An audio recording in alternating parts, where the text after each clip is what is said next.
Shalom and praise the Lord. I hope that you had a lovely week. I hope that you're having a lovely time and you're enjoying your time in the Lord. My name is Lucy Mwendwa and this is JCC TV, where we bring you the uncompromised gospel. And this is my testimony, where we bring you stories of they that have been through it, they that have overcome, and they that have come here to uplift us.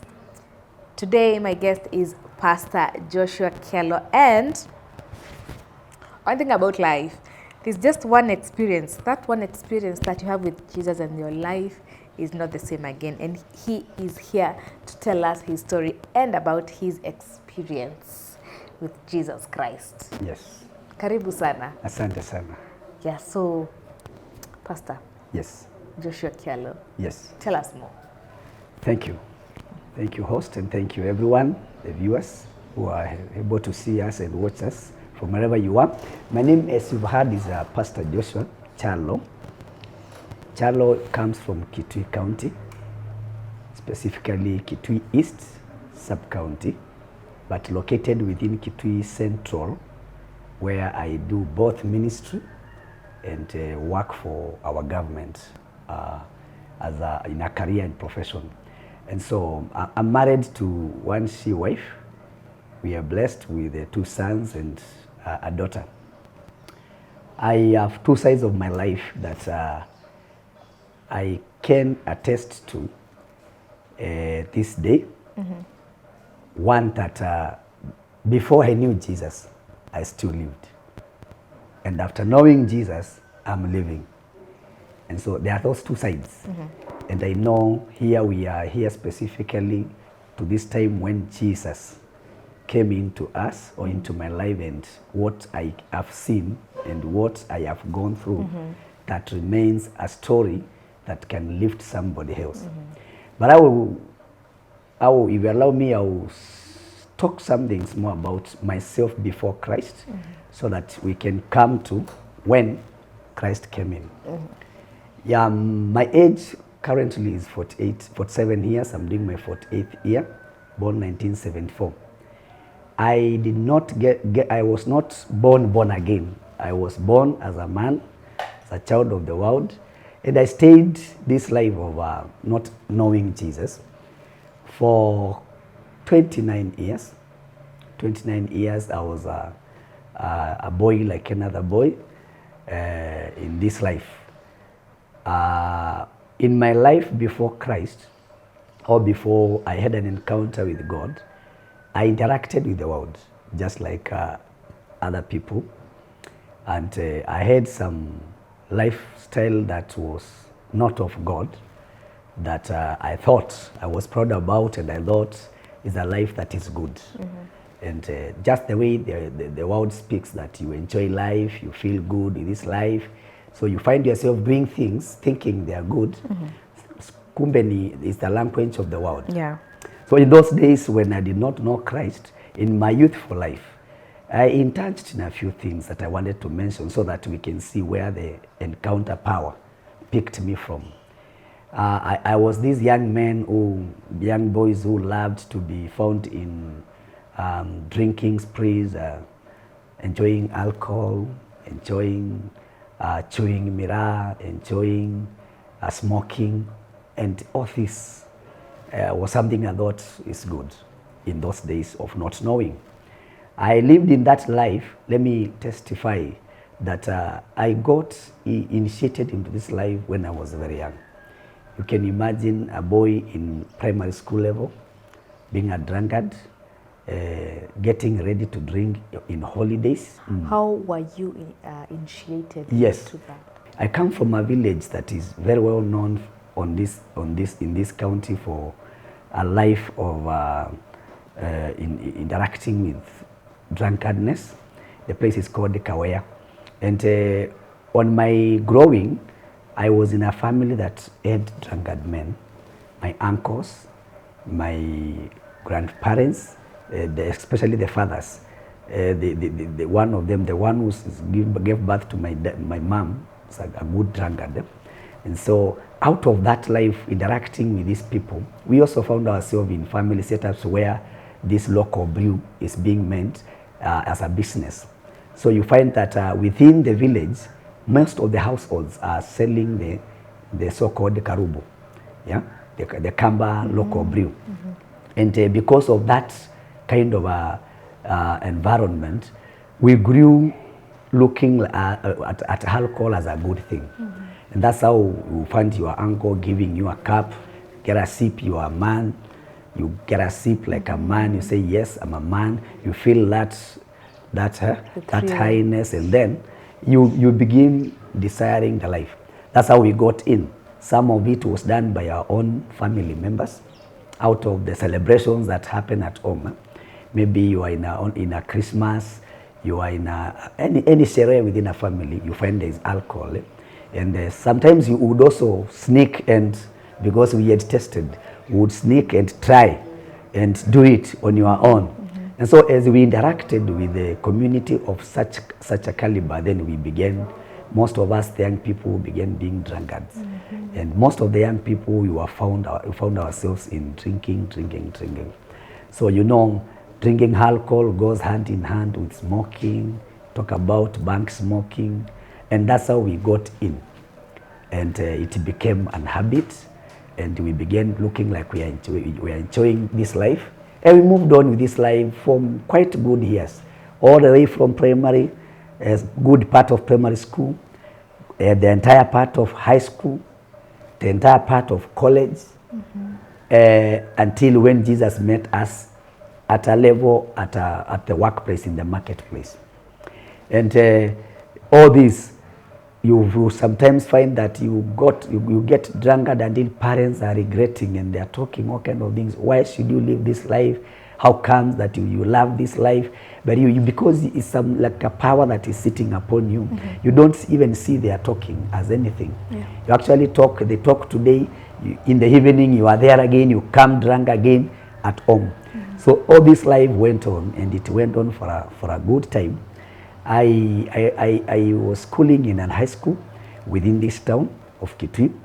After the schooling in high school, I finished like 3 years at home, not in college. Actually, that was a time to drink seriously, because I had nothing to do. I was very idle. So you wake up in the morning, you do some small family home chores, and then you go to the drinking spree. And you know something about alcoholism is that those guys who drink, they have a network that is very strong, and they are ready to buy for one another, power. They are happy. So you will not find yourself in a situation where you can't drink, whether you have money or you don't have. So especially at home, the village level, we would drink like in the morning, like in the afternoon, in the evening, anytime, because there is a network. And that's how we felt it's good. Because whether they are senior people in age or they are junior, drunkenness and alcoholism does not value age. You just find young people and old people interacting together and taking alcohol. So I went through this life. All through, I went to college after 3 years of being idle at home. I got an admission to college. I joined Teachers College for teaching, which was not my wish as a career, but because I had stayed idle and everyone was worried, my parents were worried, my brothers, they said you'd rather go for whatever comes. So that's how I joined Kericho Teachers College for a year. But I was confessing it that this is not my career, and at some point I'm sure that and certain I'll change, because I decided to be on the medical field even when I was young. So when I joined college level. Even there, I found a network of men ready to drink, and we would still sneak and go on weekends. All kind of local brews that were available by then in Kenya. I think I've interacted with all of them. I've interacted with Karubu in Ukambani. I've interacted with Chang'aa. I've interacted with Busaa. All these brews. And even when I went to Mombasa, because after joining Teachers College for a year, then I got an admission for a diploma in medicine in Mombasa. And so I relocated. When I landed to Mombasa, I found a very good brew there that everyone is happy about, called Mnazi.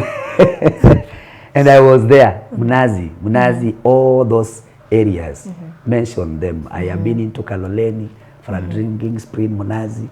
I have taken Mnazi in Mtwapa, I have taken Mnazi beyond Malindi, Kilifi, this side of South Coast, all those areas. And all those years of 3.5 years of training on the medical fraternity, drinking was still the talk of the day. And I had a network, young men, even working class, and we drank all the way. Did it affect your school life? I had a balanced kind of a life, that although I can't say it is me, that when we say we are in class, I'm in class, even in high school. But when we say we are free, find me, let's go, we will go. So I had that kind of a balanced life. I would drink as long as I'm free. When it is class time, I'm in class. Okay. Even when it came to practicals in hospital, I'm good when we are doing attachments. But tell me it is over, time is over for attachment, let's get out. I'm there. And I'll be fully immersed there. Yeah. So that's how I used to have it. And even when I got to job, because after 3 years, I joined a medical training college in the year March 1998.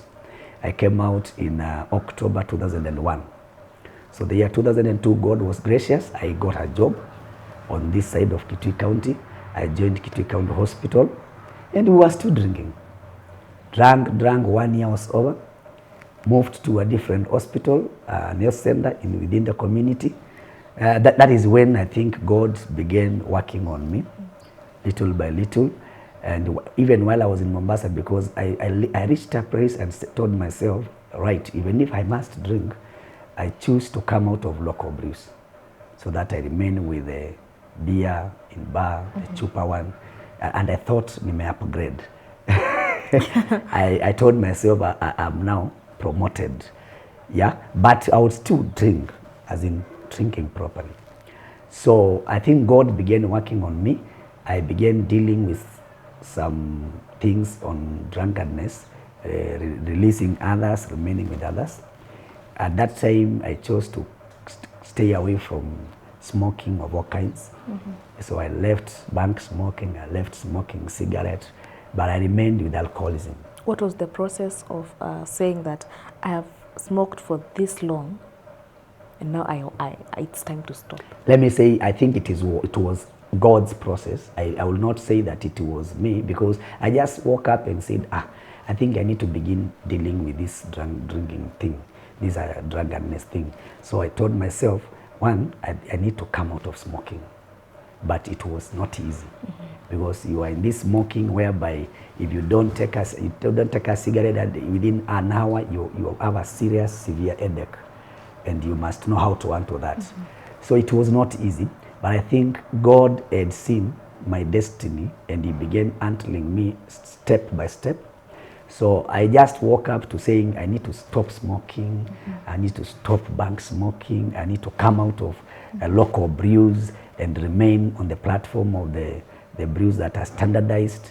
And I shifted, struggling. I struggled shifting, but in the course of time, I came out of local brews and this smoking, all kinds. Then I remained on alcoholism, on the element of the standard beers, the ones that are from factories like that. And I got into this for, let me say, around 5 years. 5 years.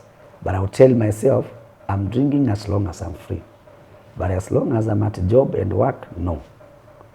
Not born again. I managed, but find me when I'm not at work, you find a good drunkard. I remember at some time in my youthful time, I had a brand name that I'm a daily drinking person, DDO, daily drinking officer. I'm ready to drink anytime, anywhere, any place. And many people thought that this has to be his lifestyle, like a forever issue. So I continued asking myself questions. I think somebody somewhere must have been interceding for me, Because I would sit down with myself when after I got drunkard and I'm having this kind of hangovers after, you know, that effect after drinking during the second day. I would ask myself, is this the kind of life that Lucy, God gave me to live?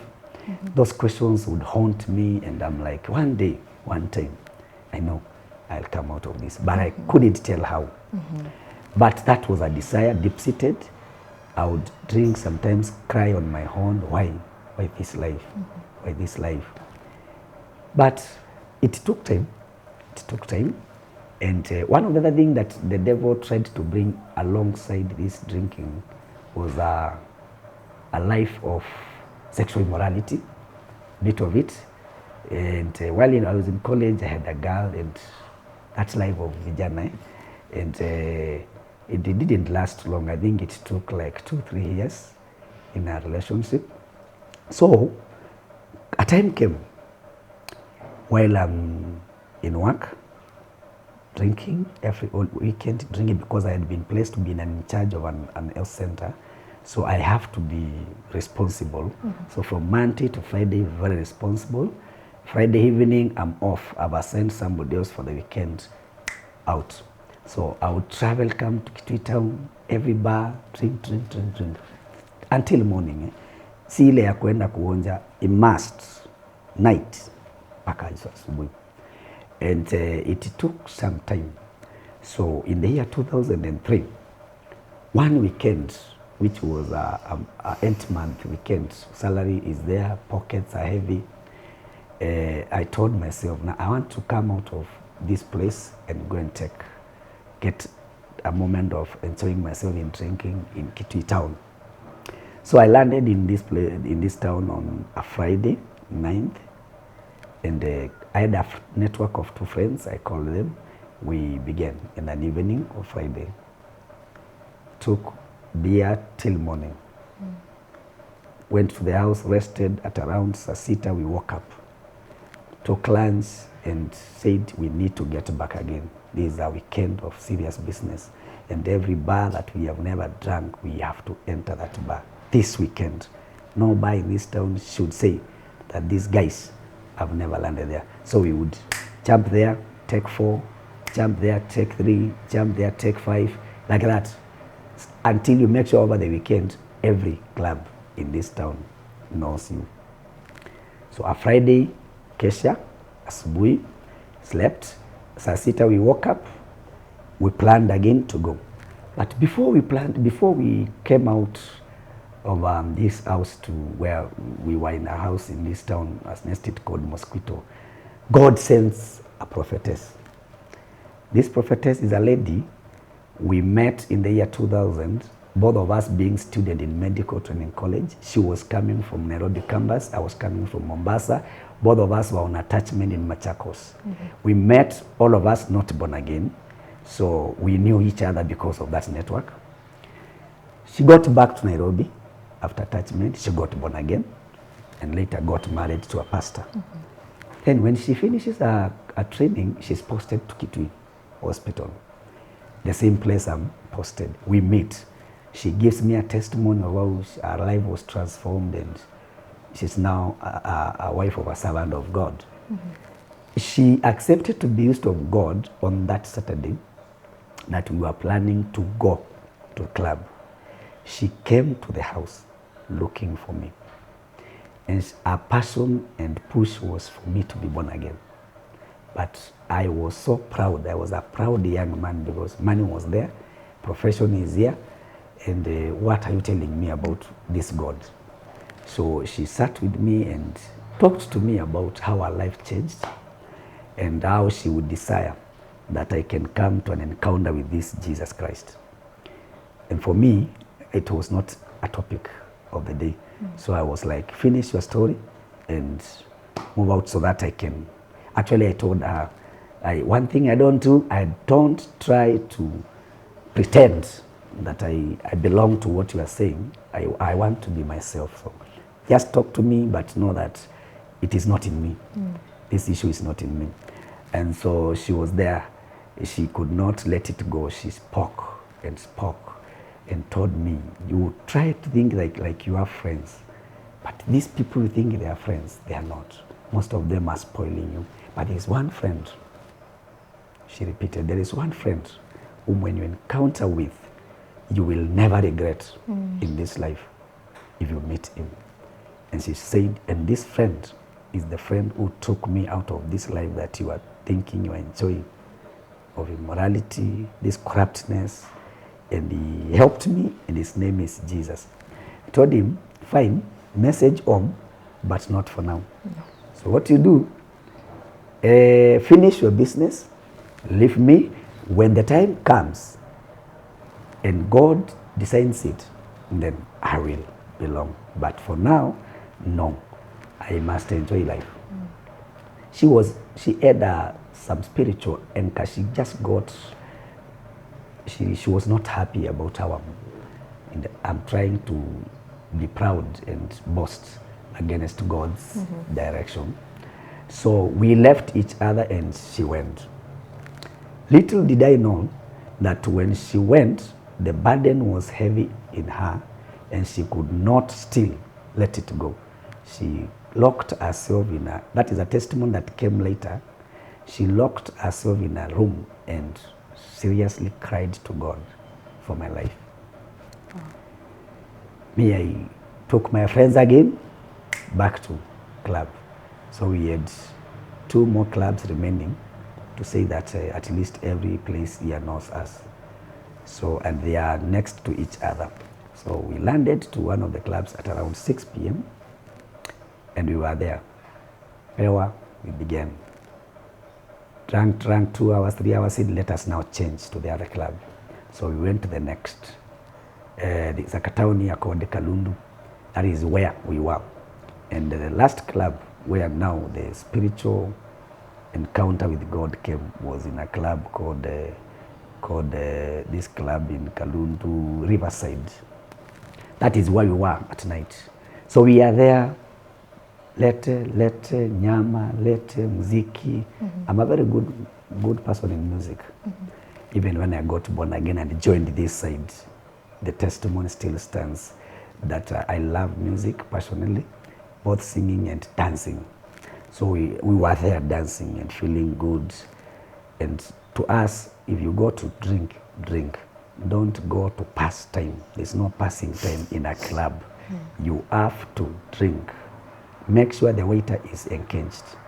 Let them serve and let you take. So you are there taking, dancing until around 3 a.m. towards morning. That's when what I always find hard to explain how it came. That's how the encounter came in a club. All right. I'll cut you short a little bit so that we go for a short break. Yes. And then when we come back, you'll tell us about the encounter. Thank you. We're taking a short break. We'll be right back.